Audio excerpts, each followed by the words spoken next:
He just walked into the boardroom and said one word, "Move." Everyone turned, not because of what he said, but because of who he said it to. She didn't flinch. She didn't ask why. She just looked at him, then back down at her folder. He stared at her seat like it was his birthright. It wasn't. It had her name on it, printed, laminated, approved. But he didn't care. He pulled at his tie like the air had betrayed him and took a step closer. She didn't budge. This wasn't a disagreement. This was a power play, and the stakes, $500 million, and a woman's dignity. Across the table, not a single executive said a word. Not one. Because everyone in that room knew, if she stood up, she'd lose more than a chair. She'd lose what she spent 2 decades building. But if she didn't, he wasn't gonna stop. If you care about real stories where racism meets resistance and silence finally breaks, hit subscribe now and tell us what country you're watching from in the comments. These stories matter, and so does your voice. Someone reached for their coffee, hands shaking. Someone else pushed a notepad aside, trying to pretend this wasn't happening. But it was. The air felt too still, and she, still seated, looked up and asked just one question. And in that question was a threat, a warning, and the kind of quiet power that doesn't shout, it shatters. That's when everything stopped. Phones buzzed, 2 men stood, a chair scraped backward, a whisper about legal calls came from the hallway. And 5 minutes later, the deal was off. The merger collapsed, and someone's career never recovered. But none of that was the story. The real story was what she whispered just before she stood up. Before she ever sat in that boardroom chair, they had already decided she didn't belong in it. Not because she wasn't qualified. Not because she wasn't invited. But because her skin didn't match the marble statues in the company's entrance hall. Amara Williams wasn't just a guest at the table. She built her own. Raised in the east side of Detroit, her earliest classrooms weren't stocked with iPads or ergonomic chairs. They were half-empty rooms with broken heaters and textbooks held together by rubber bands. She didn't complain. She competed. Top of her class. Always. Even when her mother worked 2 jobs just to keep the lights on. She taught herself code at 14 on a borrowed laptop she could only use after her neighbor's kids went to bed. By 17, she'd hacked her way into national coding competitions, where she didn't just beat the odds, she outperformed the Ivy League. Not that they saw it that way. To them, she was impressive for where she came from. She graduated from Spelman, then earned her MBA at Harvard. Even there, she was called articulate more times than she was ever called brilliant. She got used to the nods of surprise when she spoke fluent Mandarin in a room full of white executives. She didn't correct them. She let the silence hang, let them stew in their small expectations. By 32, she'd launched a company, AI-driven predictive analytics for climate-resilient infrastructure. Tech blogs covered her. VCs lined up. But in every article, her name was followed by a qualifier. Black female CEO breaks barriers. Young woman of color makes headlines, as if her brilliance needed a disclaimer. 10 years in, Amara's company was valued at over $2 billion. She didn't dress for attention, she dressed to disarm. Muted grays, natural curls, no flashy watches, no towering heels. Because in rooms like that boardroom, one wrong signal from a black woman was all they needed to call her too much. When she walked into that meeting, she was calm, focused. She had rehearsed her financial pitch 3 times that morning. She had memorized the terms of the $500 million merger line by line.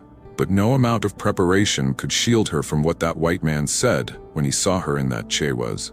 He didn't wonder why she was there. He just assumed she wasn't. And that assumption, that quiet slice of inherited arrogance, is why this story isn't just about one meeting. It's about every boardroom where success doesn't erase skin color. Where a black woman can build an empire and still be treated like she stumbled into the wrong room. And that day, Dr. Amara Williams didn't just take a seat. She held her ground, because she'd earned it. He walked in like the room was waiting for him. Not on time, not late, just whenever he felt like it. Every meeting, every handshake, every deal, he moved through them with that same bored confidence of a man who had never been told no. Richard Blackstone. That name alone opened doors in corporate America. His grandfather had built the company that now ran half the airline infrastructure in the country. His father expanded it, and Richard, He inherited it, along with the belief that every room he entered was already his. He wasn't the smartest man in the room, but he was usually the loudest. And when that didn't work, he bought silence. Richard didn't build the business, he absorbed it. Pushed out the voices that didn't match his. Sat at the head of tables where the only diversity was the pattern of his ties. And whenever someone challenged him, especially a woman, especially a black woman, it was always the same response. They're aggressive. They misunderstood me. They don't fit our culture. Culture, to Richard, meant comfort. People who looked like him, laughed like him, attended the same country clubs, wore loafers in the winter, and never had to prove their worth twice. He'd seen Amara's name on the memo. Of course he had. But when he walked into that boardroom and saw her sitting at the seat meant for key principal approval, something in him rejected it, as if her very presence challenged not just his authority, but his identity. He didn't ask who she was. He didn't care. He didn't see Harvard or Spelman or the billion-dollar valuation she brought to the table.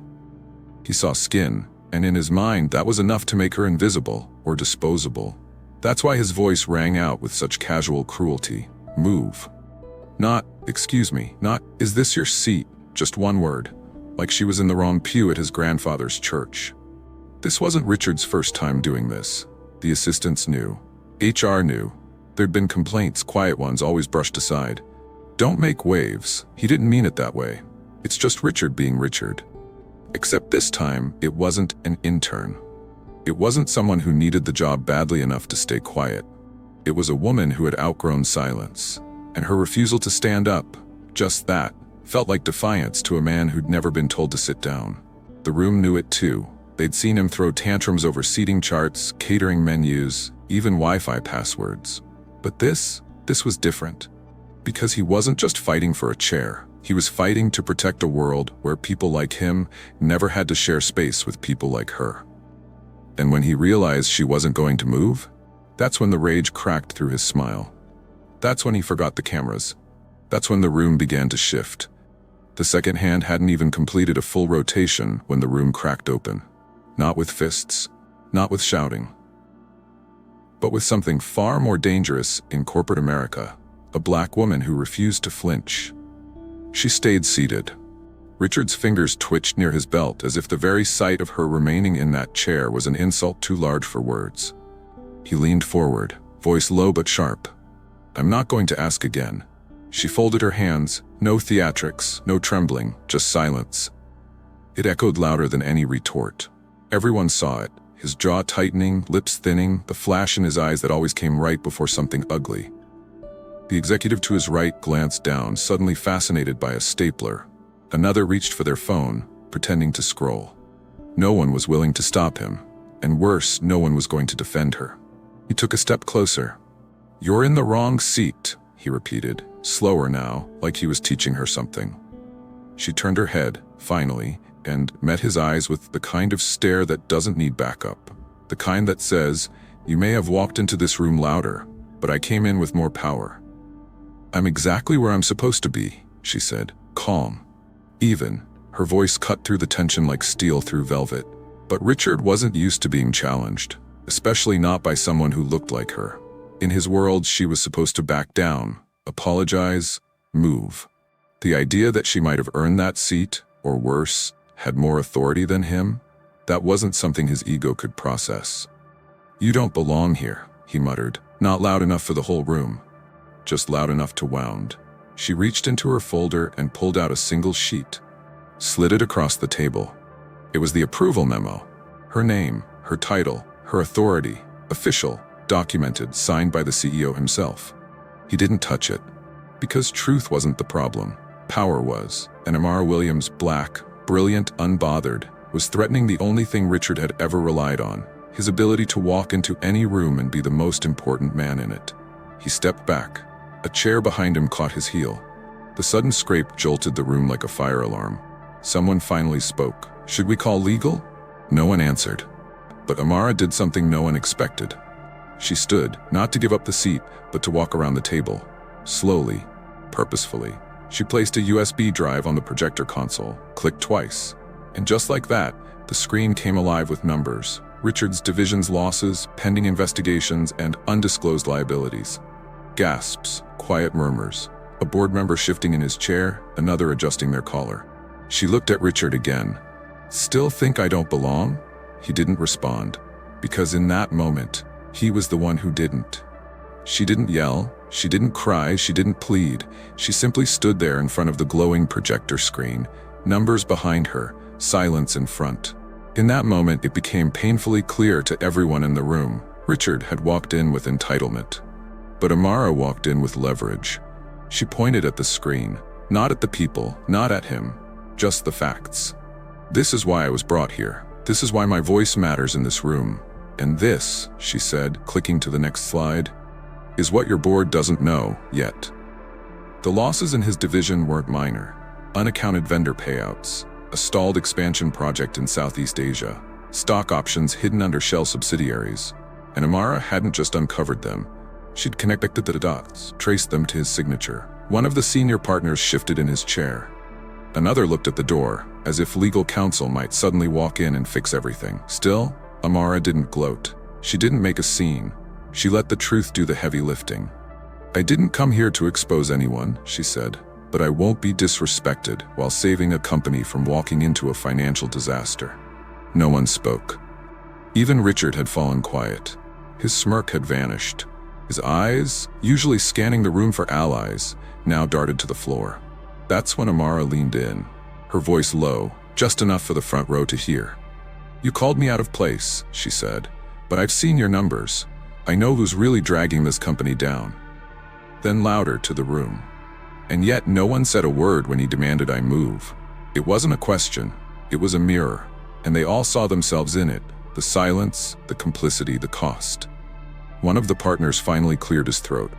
"Dr. Williams," he said carefully, "we appreciate your findings and your perspective. Perhaps we can schedule a follow-up to discuss." "No," she said, "just that." Then she closed her laptop, slid the USB back into her bag, and walked back to her seat. She didn't sit. She didn't need to. "I came to help close a $500 million deal," she said, looking around. "But now I see, some of you weren't ready to work with someone like me. No threats, no lawsuits, just the truth. And the kind of dignity that makes people regret ever raising their voice." She turned, nodded to the assistant by the door, and walked out, leaving behind the stunned, the guilty, and the man who had demanded she move. And when the door clicked shut behind her, nobody reached for the agenda. Nobody dared continue the meeting, because the room had already changed. The door had barely closed behind her when panic began to leak through the walls. No one spoke first. Not really. Just glances, shuffling papers, dry mouths, the kind of discomfort that can't be buried under bullet points or rescheduled meetings. Richard tried to speak, something vague about miscommunication and passion in high-stakes environments, but nobody was listening anymore, because the silence that had protected him for years had finally cracked. By the end of the day, Amara's presentation had been passed around to every senior partner. No commentary, no spin. Just numbers and a quiet knowing that they'd allowed a problem to grow because the problem looked like them. That evening, the company issued a statement, brief, sterile. "We are conducting an internal review and have placed Mr. Blackstone on temporary leave pending further evaluation." Not a word about her, no apology, no recognition, not even her name. But it was already too late for damage control. Someone in that room had recorded audio, not the visuals, just the sound. Richard's voice demanding she move, the pause, her calm reply, the tension, the line, "You don't belong here." And that clip, it leaked. Within hours it hit Twitter, then TikTok. "This is what Black women leadership face," the caption read. It was shared by CEOs, activists, media hosts, and women who'd been silenced in rooms just like that one. The comments came fast. "I've been there. Every time I speak up, I'm angry." She handled it with more grace than most of us could. "I'm in tears. Thank you, Amara, for not moving." No one needed a news anchor to explain the clip. Everyone already knew what it meant. By the next morning, shareholders were calling for answers. Journalists were knocking, and internal emails started surfacing. Complaints against Richard going back years. HR memos stamped resolved. Exit interviews from junior staff, especially Black women, describing him as dismissive, condescending, unsafe. It was no longer just about a chair. It was about the system that had held it empty until he felt threatened. Amara didn't post anything for 48 hours. Then, just one tweet. Sometimes standing up means staying seated. No hashtags, no thread, just that. And it went viral. She turned down interview requests, ignored press inquiries, let the noise spin around her while she stayed grounded in the same calm that had shaken a room full of men who thought she'd be quiet. Richard's resignation came quietly, effective immediately, with a vague note about family matters and stepping away to reflect. But no one missed the reason, and no one forgot the seat. Because in just 5 minutes, a woman they thought didn't belong had forced an entire industry to ask, why was she ever questioned at all? The boardroom clash wasn't just a story anymore. It was a movement. It started with a 58-second clip. No video, just audio. Just enough to hear the demand, the disrespect, and the power shift that followed. It was shared by a junior staffer who couldn't stay silent. No one knew who they were, but everyone knew why they'd shared it. By noon, it had crossed 2 million views. Corporate blogs picked it up first. Silicon Valley executive clashes with tech CEO intense meeting. They softened it. They stripped it of race. They turned a confrontation into a difference in communication styles. But the internet? The internet told the real story. This is how black women are treated even after they've made it, one post read. Every black woman I know has lived a version of this, another said. Hashtags exploded. Let her stay, she belongs, boardroom bias. The company's official account tried to stay quiet, but silence didn't work anymore. People wanted answers, not HR statements, not filtered quotes. They wanted names, they wanted justice, and they wanted Amara. But Amara didn't give them what they expected. No exclusive interviews, no live stream. Just one Instagram post, a photo of her brown leather work bag resting beside a worn-out folder. Captioned simply, "Still building." It hit harder than any headline, because while the world spun around the scandal, she kept doing what she'd always done, excel quietly in rooms that weren't built for her. Morning shows started covering it. So did financial networks. Some tried to pivot the story. Did the company act fast enough? Was the leak unethical? Could diversity initiatives have prevented this? But no matter how they twisted the angle, the truth bled through. A white man told a black woman to move, and when she didn't, he lost everything. People began revisiting Amara's story. Her TED Talk from years ago started trending. Clips from a conference panel surfaced where she'd once said, "I don't want a seat at the table if the cost is my silence." That line hit different now. It wasn't just aspirational, it was proof. And then came the op-eds, not from journalists, but from women. Black women, brown women. Stories of being passed over, talked over, shouted down. Meetings where they were asked to take notes instead of lead. Resumes that were doubted, achievements that were minimized. The fire spread. But unlike most outrage cycles, this one didn't fade in 72 hours. Because this wasn't about one company. It was about all the places where Amaras are told to be grateful just to be in the room, even when the room is built on their genius. And while pundits debated tone and decorum, real change had already begun. Not because Amara asked for it, but because she made it impossible to ignore her.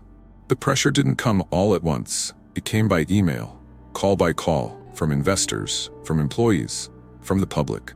The company tried to act composed, but behind closed doors, they were unraveling. Because this wasn't just about PR, it was about liability. It was about the culture they'd ignored, and it was about the power they now had to answer for. Within 1 week of the incident, 4 separate law firms had launched internal audits. 2 former employees went public about Richard Blackstone's conduct. Years of complaints buried under HR formalities and NDA threats. They weren't bitter, they were tired. And now, they had proof they were never exaggerating.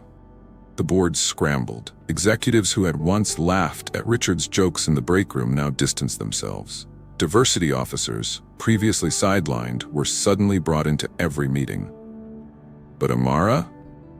She didn't return their calls. Not because she was angry, because she understood something they didn't. True change doesn't come from apology emails. It comes from disruption. In response to the viral clip, 4 Fortune 100 companies released new anti-bias policy updates. One CEO during a conference Q&A publicly admitted, "We failed to protect black women in leadership. and it's costing us more than we realized. Inside Amara's former boardroom, every employee was now required to attend racial equity workshops, led not by outside consultants, but by people who had once been ignored at the table. Suddenly, they weren't just collecting feedback, they were naming names. And the silence? That had changed too. Employees started to speak up in meetings. Young black interns began to ask questions, hard questions, about the company's leadership pipeline, hiring metrics, and promotion rates. The tone had shifted. Because Amara's stand hadn't just removed Richard from power, it had exposed the foundation that had allowed him to thrive. Meanwhile, Amara received a letter, not an apology, an offer. The board, shaken and publicly embarrassed, asked if she would consider rejoining the company as a partner in their diversity and innovation initiative. She declined. But she thanked them for finally realizing that the two couldn't be separated. Because when innovation excludes dignity, it isn't innovation, it's control. Instead, Amara redirected her energy. She began funding Black-led startups. She launched a fellowship program for women of color in STEM. She quietly helped 3 former employees file discrimination cases and win. And the company she walked away from? It still exists, but it looks different now. There are new names on the board, new policies, and a new understanding that privilege unchecked will always find a way to destroy itself. But none of those changes came because the system wanted to evolve. They came because one woman refused to give up her seat. Some stories fade. This one didn't. Months passed, headlines changed, the clip was no longer trending. But in the background, the impact kept unfolding. Amara Williams didn't disappear after that meeting. She became busier. Just not with the people who once doubted her. She declined every interview request. She wasn't interested in being a face for diversity. She wanted to fund it. Within 6 months, Amara launched the Seat Project, a multi-million-dollar initiative supporting Black women in tech and executive leadership. No billboards, no flashy press rollouts, just quiet, consistent support for women who'd been told, "Wait your turn," too many times. Startups led by women of color began getting seed money from an unnamed investor. Job offers were extended to former employees who had once walked out in silence. A group of first-year engineering students at Howard University received a letter congratulating them on full scholarships, signed, simply, from a woman who didn't move. She returned to the conference circuit only once that year, delivering a keynote speech that opened with one line, "I was told I didn't belong, so I built places where we all do." No fanfare, no applause breaks, just the truth. Her company, the one she had built from scratch, crossed $2.4 billion in valuation after a series of global partnerships, none of which involved the boardroom she walked out of. And Richard? He was never charged with anything. There was no trial, no formal consequence. But power has a way of disappearing when it's exposed to daylight. He stepped away from public life, citing stress. His LinkedIn remained untouched. His former colleagues removed his endorsements quietly. A few anonymous profiles defended him in comment sections, claiming it was just a misunderstanding. But the industry had moved on, without him. Whispers followed him into every new venture. Investors backed out. Startups wouldn't attach his name. Not because he was canceled, because he had become a risk. In interviews, executives who once praised him now referred to lessons learned and a need for culture change. No one said his name. They didn't need to, because everyone remembered the moment he lost the room. What remained was a quiet legacy shift. One woman's choice to stay seated had reshaped an entire company's culture, redirected millions in capital, and sparked conversations in boardrooms from Seattle to Johannesburg. And while she never posted a selfie beside her success, never waved it in anyone's face, Amara had already made her mark, without waiting for permission. The chair she once sat in now remained unassigned. A silent reminder that power once taken for granted must now be earned. The chair stayed empty for months, not because no one wanted it, but because now everyone understood what it cost to take it without earning it. It had once been seen as a reward, a symbol of arrival. But after Amara, it became something else, a reminder that silence protects power. And speaking up, that's how power shifts. In every story of injustice, there's a moment that could go unnoticed. A look, a word, a decision made in 5 seconds. Amara's came when she didn't move, when she didn't argue, when she didn't try to prove herself worthy to a man who had never questioned his own place in the room. That moment sparked a reckoning, not because she shouted, but because she didn't need to. Her resistance wasn't dramatic, it was measured.